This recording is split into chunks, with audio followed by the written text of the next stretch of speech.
speak before lunch, because I think in your words you said that if we did, we'd never get to lunch.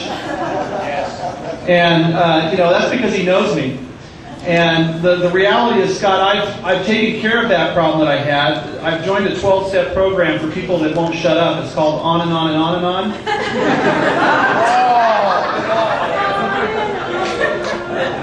So I think you can trust, Scott, that I will not go on too long.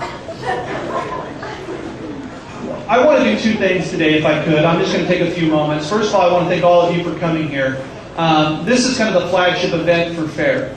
And, we try and do a lot. What our objective is really as an organization, what we are, what we're about, what we try and do, is really to help pull together a group of scholars and lay members of the church who are interested in helping to defend and to answer the criticisms and misinformation that comes out that attack the church, its doctrines, its principles, its practices, and of course our leaders.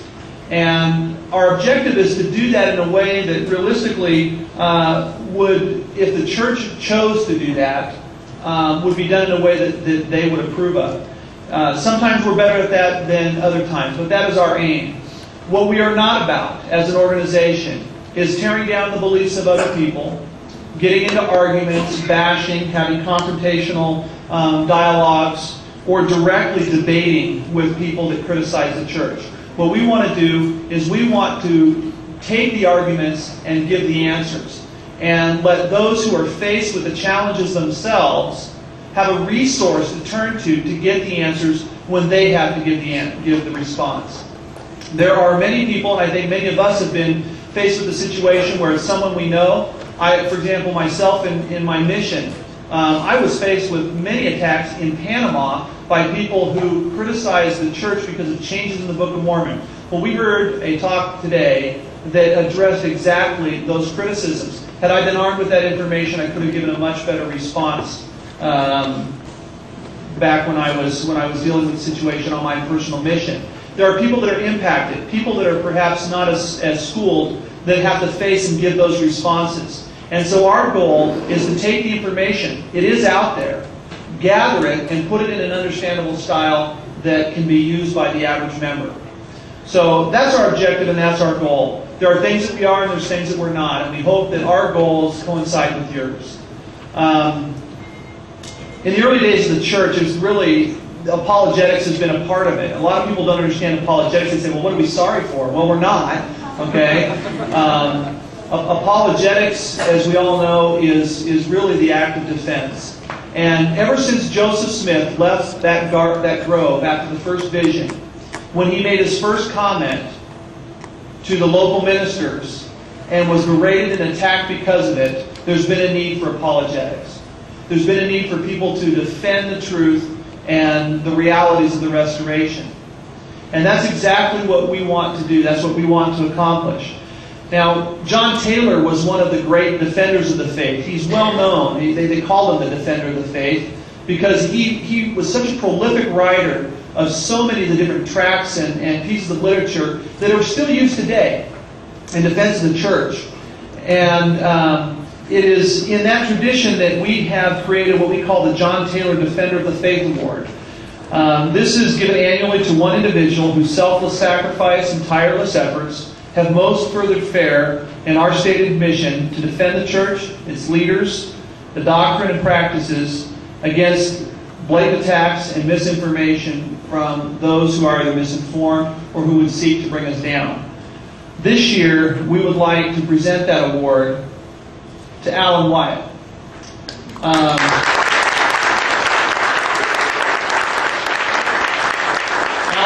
come on down. Alan has been so instrumental. A year ago, we had a website, we had the conferences, and we had some information that was haphazardly put up. Alan helped institute peer review, a standardization process for our documents. He helped with the indexing of the apologetics index, the publications review of some of the documents that we put out, the FAIR Journal. He's done so much in helping us. We want to thank him by giving him this award, the John Taylor Defender of the Faith Award. And talent. We thank you very much.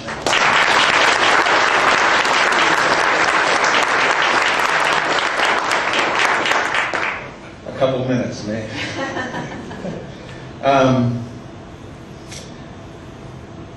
I do this because it hits very close to home. I'm not a lifelong member of the church. I joined the church when I was 11 years old, almost 12 years old. And almost from day one had to defend my decision to join the church, even at that young age. My parents joined the church, but my father joined the church in name only, I think. He joined to keep Mom happy. And since then, he's been one of those borderline Mormons who accepts most everything negative that he sees and accepts the positive things about the church, particularly those things that come from the church, as being biased by their very nature that they're associated with the church. And so I've had to go out and look for answers in defending the church within my own family and among those who I've come in contact with who have been, dare I use the word, poisoned by some of the misinformation that is out there. That's why I do it. And that's a heck of a lot of fun. Thank you very much.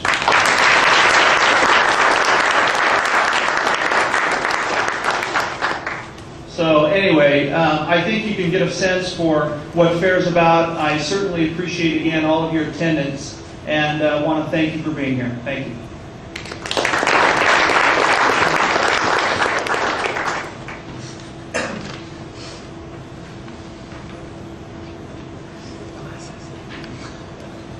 John must have done a really good job there because I wasn't hanging around the front, so I guess time to move on. So it's excellent.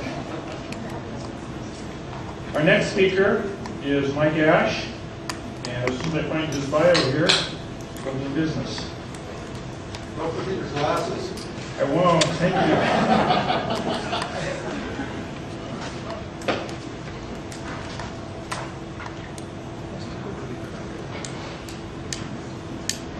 Okay. 1 second. Sorry for my. It's just a screen.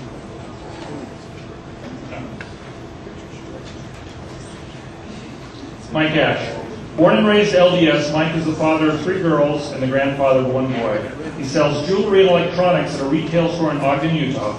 Mike has been in several Elders Quorum presidencies and taught the priests Elders Quorum, Gospel Doctrine for the Single Young Adults, and General Gospel Doctrine, which is his current calling. His first real encounter with anti-mormon literature came in about 1980 after reading The Kingdom of the Cults. About 4 years later, after seeing The Godmakers, Mike became interested in LDS apologetics. He's been an active participant in online apologetics since 1990, and he currently owns and operates the MormonFortress.com website, a repository of apologetic articles refuting anti-Mormon accusations. He's authored nearly 4 dozen articles on his website, provides links to dozens of other articles authored by other LDS apologists. Mike was a presenter at the 2000 Fair Conference in Alta, Utah, and had a review published in the Farms Review of Books 13-2. Mike expects to have an article published in this upcoming dialogue. So, Mike Ash.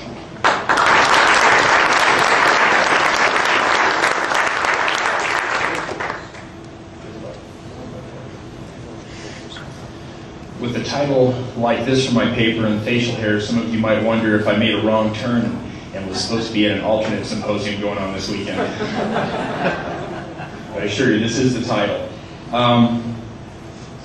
It was reportedly, Hugh Nibley said a number of years ago, we need more anti-Mormon books. They keep us on our toes.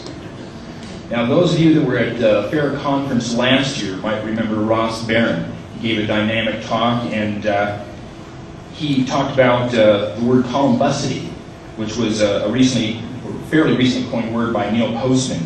And he said that while serendipity means finding something of value by accident, columbusity is the opposite. It means having found something of value and not knowing it.